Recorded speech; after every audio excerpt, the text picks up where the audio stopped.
નમસ્કાર ખેડૂત મિત્રો, મારી યુટ્યુબ ચેનલ ખેડૂત સાથીની અંદર આપ સર્વેનું હાર્દિક અને ભાવભર્યું સ્વાગત કરું છું. મિત્રો, આજે હું બોટાદની અંદર ગઢડા રોડ ઉપર મહાદેવ રેસ્ટોરન્ટની બાજુમાં એક મારા મિત્ર નારાયણભાઈની વાડીની વિઝિટ ઉપર આવ્યો છું. જેઓ હાલ જે બેલ્ટ જોવા મળે છે, આપ થોડો બેલ્ટ બતાવશો વિડીયોના માધ્યમ દ્વારા, કે જેની અંદર દૂધીનું વાવેતર કરેલું છે, રીંગણીનું વાવેતર કરેલું છે, એની આગળ કાકડીનું વાવેતર કે જીબડાનું વાવેતર કરેલું છે, એની આગળ છેલ્લે ગુવારનું વાવેતર કરેલું છે. એની અંદર મેં લગભગ 4 થી 5 વિઝિટો અત્યાર સુધીમાં કરી ચૂક્યો છું.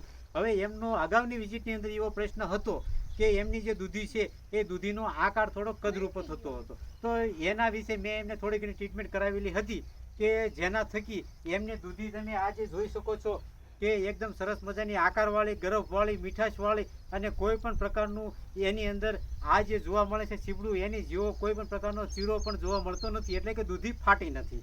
એટલે બજારની અંદર પણ સારામાં સારા ભાવ આવશે. હવે નારાયણભાઈએ જે ટ્રીટમેન્ટ કરી હતી એ મેં અગાઉની જે વિઝિટ હતી એની અંદર દ્વારા એવું કહ્યું હતું કે કેલ્શિયમ અને એની સાથે તમે બોરોન જો પિયતની અંદર આપશો તો આપણી દૂધીનો કુદરતી આકાર પણ આવી જશે, એની સાથે સાથે દૂધી ફાટશે પણ નહીં અને દૂધીમાં મીઠાશ પણ આવી જશે. તો એ પ્રમાણે રિઝલ્ટ પણ પ્રાપ્ત થઈ ચૂક્યું છે અને કેલ્શિયમ બોરોનનું પિયત પણ સમયસર થઈ ચૂક્યું હતું. સફેદ માખીનો થોડો ઘણો એટેક હતો, એના માટે મેં એસિટાઇમી પ્રાઇડનો પણ છંટકાવ કરાવેલો હતો.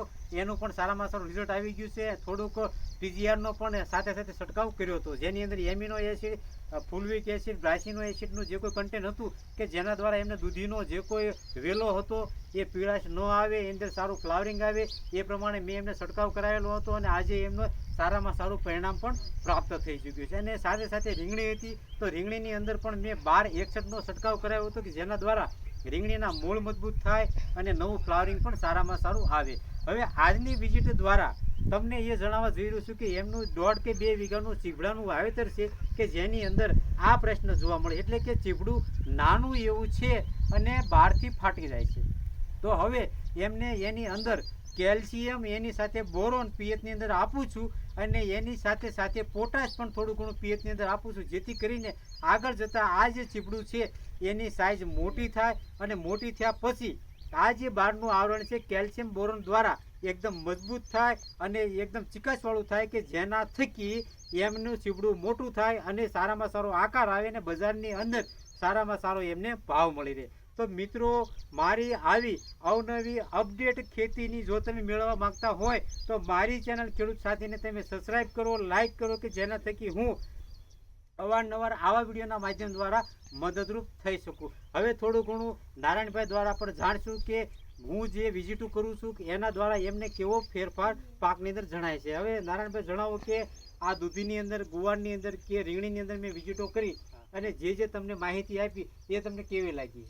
માહિતી સુપર છે. પેલા માનો કે નાની દૂધી આવી થઈ જતી હતી, બરાબર. આ જે વૃદ્ધિ નથી થતી ટૂંકમાં, એનું આ રિઝલ્ટ બરાબર. જો આ એનું રિઝલ્ટ આજે મેં દૂધી ઉતારી છે. આ સરસ મજાની દૂધી છે, જો બરાબર છે. લાઇટ બાઇટ, લંબાઈ ખૂબ સરસ છે.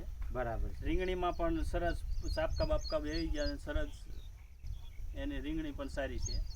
તો મિત્રો, આપ પણ આવી જ રીતે મારા વિડીયોના માધ્યમ દ્વારા ઓછા ખર્ચે સારામાં સારી ખેતી કરો, કે જેના થકી આપને બજાર ભાવ સારો મળે અને આપણા ખીચામાં કંઈક 5 રૂપિયા મળે તો આપણું જીવન સારામાં સારું આપણે ગુજારી શકીએ.